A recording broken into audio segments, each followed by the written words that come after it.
Suspense. And the producer of radio's outstanding theater of thrills, the master of mystery and adventure, William N. Robeson. A couple of years ago, we were delighted to chill our audience with the performance of Frank Lovejoy in a story of civilian aviation called The Long Night. Since that time, Mr. Lovejoy, undaunted by the terrors of his performance, began taking flying lessons and recently qualified and was licensed as a private pilot. This accomplishment, plus the many requests of air-minded listeners, have impelled us to repeat the story now, with a deep bow of appreciation to the unsung heroes of the Civil Aeronautics Administration who man the control towers of the nation's airports all day long and through every long night. Listen then as Frank Lovejoy stars in The Long Night, which begins in just a moment. And now, The Long Night, starring Frank Lovejoy, a tale well calculated to keep you in suspense. Rockford Radio, this is Delta 2318, over. Delta 2318, this is Rockford Radio. Go ahead. You stand in the airport control tower 90 feet up in the sky over Rockford Field, waiting to go on the night watch. And you listen to the babble of voices that fill the crowded room in an endless series of requests. Requests for an altitude change, request for landing permission, request for the weather. Ceiling 2,200 feet and lowering steadily. Smoke and haze below cloud ceiling with fog blowing in from the northeast. Cloud, smoke, haze, and fog and a ceiling getting lower every minute. This is going to be a long night. Okay, Charlie, I'll take it. Yeah, well, happy landing. Yeah. So long, Charlie. Rockford, this is TWA Flight 70, 11,000 feet, Medford, 2100. TWA 70, acknowledge. Rockford Tower, this is Beechcraft Bonanza 91457. Beechcraft 91457, this Rockford Tower, over. I've been homing on your range, and apparently my automatic direction finder isn't working right. What seems to be the trouble with your ADF? I don't know exactly. I've been changing from one range to another just like I was told to, and I ought to have been somewhere over Minneapolis long ago. I'm not. All right, 457, we'll work something out for you. Where are you flying from? Indianapolis. What was your last known position? I'm trying to think. I guess the last time I positively knew where I was when I departed Indianapolis. What time was that? About 5:30, maybe 5:45. 5:30, please verify. That would be more than 3 hours en route. You should be well out of my range. Yeah, I know, but I've been circling for more than an hour trying to make the ADF work and looking for Rockford. What's your remaining fuel? Well, I guess there's no use kidding myself. I think I've got about 45 minutes. Maybe at the very best an hour. What's your altitude?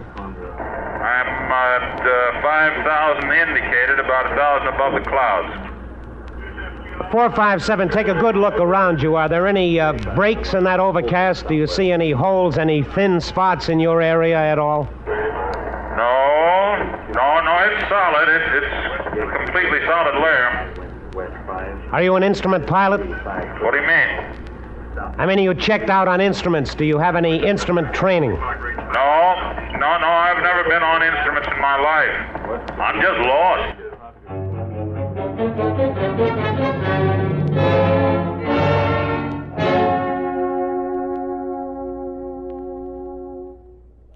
In a moment, we continue with the second act of Suspense. And now, starring Frank Lovejoy, Act 2 of The Long Night. You look at the clock, 9:04. You look at the clock and mentally give yourself 45 minutes. 45 minutes to find him, bring him in, and get him on the ground. Your mouth feels dry, you reach for a cigarette, and you do the next thing that must be done. Mike. Yeah. ATC emergency. Roger. This is Rockford Tower. Emergency to all concerned. Emergency landing at Rockford Airport. All aircraft below 8,000 feet within 20 miles of Rockford radio range leave courses immediately and maintain radio Rockford Tower, silence until advised. Beechcraft, 91457. Rockford Tower. Come in, Have emergency 457. to all concerned. Okay, Rockford. Emergency landing at Rockford. Tell me, are you familiar with range orientation? Below 8,000. No, I don't know anything about that either. I'm just a businessman with a new airplane. I know only enough about the radio to tune in the station. 6-7 Alfred, knowledge. I know I'm lost, though, and need help. These gas tanks aren't getting any fuller. Yes, I know. Now, This is 37. I'm going to try a fix on you and bring you in over the Rockford Airport. I'll tell you what must be done, but you have got to do it. I can't fly the airplane for you, do you understand? Yeah, okay, Rockford, I understand. I want you to listen very closely to the range signal. Put everything else out of your mind. Listen and describe exactly what you hear. Okay. Hello, Rockford, I hear a code sound. Is that the range? That's right. Now, what does it sound like? Well, it goes da-dit. Okay, 457. Now, is it loud or soft? It's pretty loud. Okay, that's the N quadrant. Now, I want you to tune to the Madison, Wisconsin range and tell me what you hear. Okay, wait a minute. Yeah. Hello, Rockford. I've got the Madison range. Oh, what does that read? Well, it's just like the other, only backwards. Dit-da. That's right. I can hardly hear it, but it's there, all right. Okay, 457. Now, that's the A quadrant. Now, I want you to try Peoria and then Chicago. Rockford, Madison, Peoria, Chicago. 4 corners to check from. 4 radio sounds that you hope he's reading correctly. You finish the check and he comes through without a bobble. You know you have him fixed. You know at least his direction from you. You take a deep breath, and for the first time, you feel a tiny flicker of hope that you're going to find your stranger and get him in all right. But you're a long way from home. You light another cigarette, and you push the black microphone button hard. Now, listen carefully. 457, I'm going to run a check procedure on you. I want you to take up a northeast heading. Turn your volume down as low as you can and still receive the range signal. At the very moment you detect a change in signal strength, either higher or lower, advise me. All right, Rockford, I'll do my best. Hello, Rockford. My gauges indicate empty tanks. There's some gas left, I know, but I have no idea how much. You know where I am? I'm quite sure of your direction from me, and I believe I know how far you are out within, say, 20 miles. If what you've told me is correct, I estimate you have 30 minutes fuel remaining. I believe your gauges are indicating normally. Now try to concentrate on doing what I've told you to do. Yeah, okay, Rockford. I don't want you to think I'm ungrateful. I realize you can't afford mistakes, but I can't last much longer. I'm not trying to hurry you, but the gauges stay empty and my son is getting sick. You didn't say anything about having any passengers aboard. How many are there? Just my son and me. Is the air rough? Is there turbulence? No, the air is smooth. You said your son is getting sick. Well, he's scared. That's what's making him sick. You see, he's only 9 years old.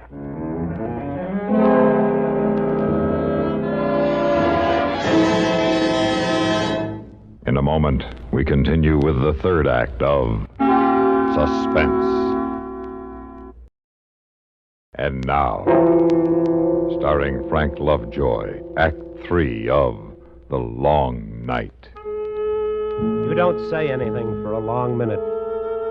You just stare out into the miserable night and your thoughts are not nice. You think of your own kid and you thank God he's home safely in bed. And now you have an even stronger reason to bring this stranger home. You reach for the microphone button. Now listen carefully, 457. You should be approaching my west leg close into the station. I want you to listen carefully and describe any change in your signal. I won't call you. You call me when you hear anything change. Okay, Rockford. Hello, Rockford. The signal is much louder now, and I'm getting more of a continuous tone in my earphones, although I can still hear that other signal. All right, 457. That's fine. That's good. Now listen carefully. When you hear nothing but a tone, when there's nothing but a loud buzz in your ears, I want you to turn right to 93 degrees on your compass. Do you understand me? Yeah, I understand. Turn right to 93 degrees on the compass when I hear a loud tone. That is correct. The tone is strong now. I don't hear the other signal, nothing but the tone. Shall I? Yes, turn right, turn to 93 degrees and advise. Advise? Advise when on course, when on 93 degrees, advise. Oh, Roger. Advise when I'm on course now on 93. Good. You're approaching the range now, almost over the station. The range is about 2 miles from where I'm sitting. The signal you hear will continue to increase in volume until you cross the range. At that time, it will fade out quickly, and for a moment you may hear nothing.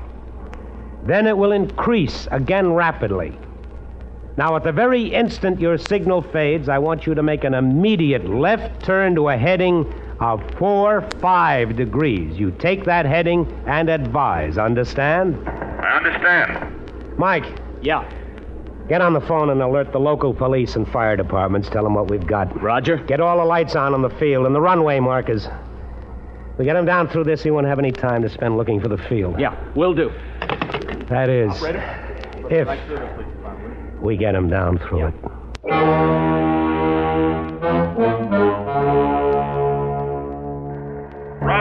Rockford, I'm over the range and starting a turn. It's just like you said. It's exactly the way you said it would be. Roger, 457. You're doing fine. Now, come left to 45, straight and level. Hold it until I tell you different, and I'll call you back. I think you got him, Ken. If he's where he ought to be, we'll hear him in about 20 seconds. I'm going out on the platform and listen. Let me know if he calls in. Okay. You stand on the steel grating of the tower platform. You try to hear over the sounds from the field below. You strain your ears for a sound that should come to you out of the southwest. You never want to hear anything so much in your life. You hold your breath. You stop breathing to hear better. And then it's there, a single engine singing a quiet, sweet sound and approaching directly on course. You flick your burning cigarette out into the black space and stumble back into the tower room and grab the mic. 457, this is Rockford. You're over the field. I hear you clearly. Start a 360 immediately in orbit in your present area.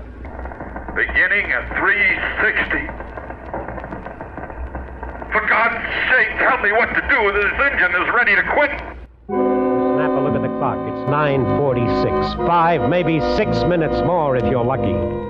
6 minutes at the outside to get him lined up properly for a straight-in approach, to talk him down through 4,000 feet of solid clouds. 6 minutes to bring off a miracle. You mash the microphone button hard and you try to sound calm. 457, I hear you plainly. You're circling the airport. Now, there isn't time to talk this thing out. You'll have to do exactly what I tell you to do the first time and do it right. There simply isn't enough time. Wait a minute. Do you have any parachutes aboard? No parachutes. All right, we'll have to do it this way. Now, listen to what I say. You don't have to talk, you just listen. Now, come around to a due west heading, due west. As you do, start slowing her down. Slow her down, trim her up for a power approach, a normal power approach. Do you understand? I understand, Rock. Don't talk, just bring her around. Head west, power on, slow her down. Flaps down to approach position. Trim her up, make her steady. Advise me when you're headed west and slowed down.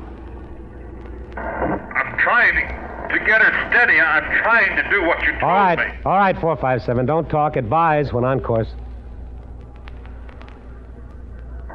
Rockford, I'm on 270 now, slowing down. I don't know.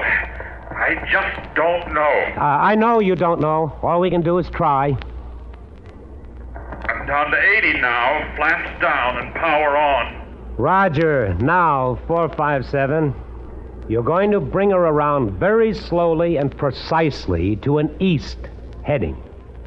You're going to handle her very gently so she won't fall off on you flying so slow. Do you hear me? Yes, I hear you.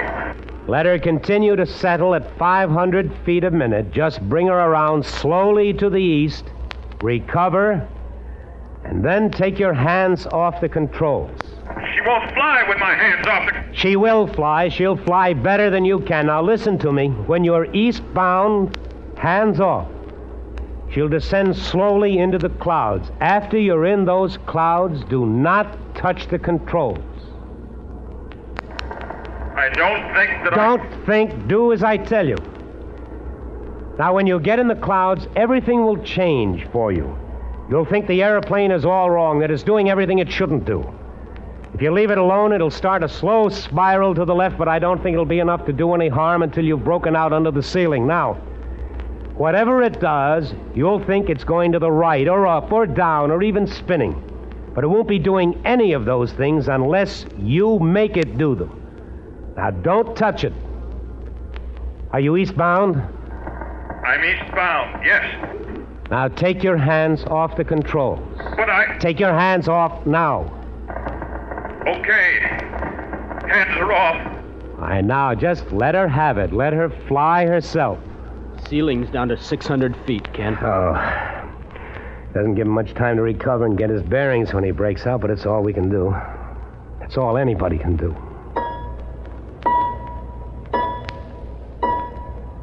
You stand there waiting. You're only too aware of what can be happening in the cabin of Beechcraft 457. Sweating out each second of the time with a terrified pilot and his deathly scared kid. You wonder if this man, this stranger, and yet no longer a stranger, can keep his fantasies under control for the long letdown. The lonely, long letdown through total darkness with nothing but a great fear for a companion. A minute goes by, another, and then... Rockford! Rockford, it's turning, Rockford! Turning, airspeed's high, going higher! Get off those controls, cut the throttle. I've got the throttle closed, but she's slowing down fast. I can't see, I can't... All right, she's going to stall. Give her the throttle slowly. Keep your hands off except the throttle. She'll climb back out on top if you keep your hands off her. 2 minutes wasted. And now, if the teacup of gas still in his tanks holds out, if he gets back on top, you still have to do it all over again. You begin to feel the long night closing in on you. He's almost calm when he calls you back this time. You can almost hear his sigh of relief. Hello, Rockford. I'm back on top now. Good. Now let's try it with the power off this time. No use, Rockford. It's just no use. I can't do it. I was fine until I got into those clouds. I just couldn't sit there and do nothing. I just couldn't. I know I can't do it again. Listen, there's time. There's time for another try. Forget it. The engine just quit. That's it, Rockford. You can Forget still... it. You're wasting your time. I just want to say thanks for trying. Hello, 457. Hello, Beach, 457. He can't hear you, Ken. His hands froze to the mic. Yeah.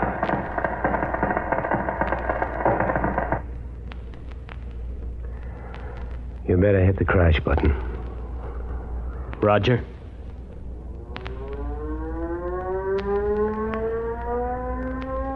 Rockford Tower to all planes awaiting landing instructions. The emergency is over. Normal radio procedure is now in effect. Rockford Tower out. This is United 512 at 12,000 feet, Plainview range at 2151.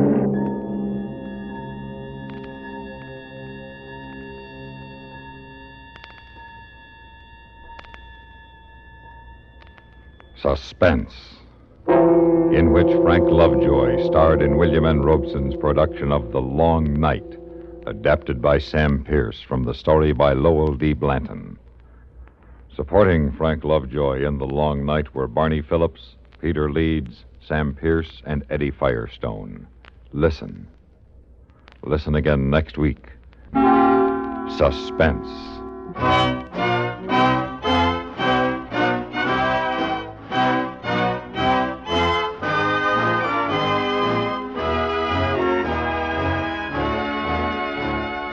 This is the United States Armed Forces Radio and Television Service.